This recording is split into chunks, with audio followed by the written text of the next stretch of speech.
Hi, I'm so glad you stopped by. I'm going to read this story called Pinkalicious. It was a rainy day, too wet to go outside. Mommy said, "Let's make cupcakes. What color do you want?" "Pink," I said. "Pink, pink, pink." Mommy put in some pink. "More," I cried. "More, more, more." I gobbled up a couple of cupcakes while Mommy and I frosted them. They were so yummy. They were Pinkalicious. I offered one to Peter, my little brother, but he is very picky and didn't want to eat his, so I ate it. "Please, Mommy, can I have just one more?" I begged when I woke up from my nap. "You get what you get, and you don't get upset," she said. But I got very upset. After dinner, I ate more cupcakes. Then I refused to go to bed. "Just one more pink cupcake, and I'll go to sleep," I promised. Daddy waved a tired finger at me. "You have had enough."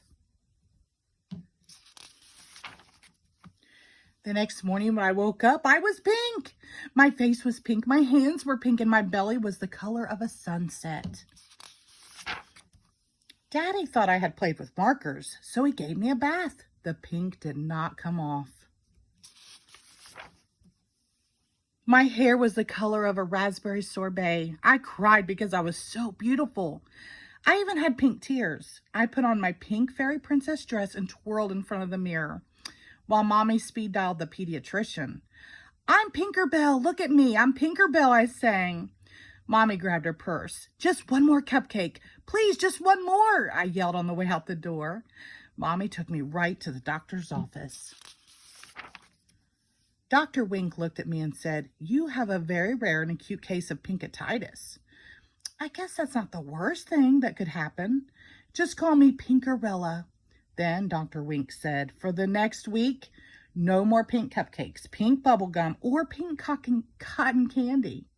Boo! To return to normal, you must eat a steady diet of green food." Yuck. On the way home, we stopped at the playground. My friend Allison was there, but she didn't see me because I blended in with the pink peonies. When I waved to Allison, a bumblebee landed on my nose. "Buzz off! I am not a flower," I scolded the bee. Soon I was surrounded by bees, butterflies, and birds. "Mommy," I cried, "please take me home."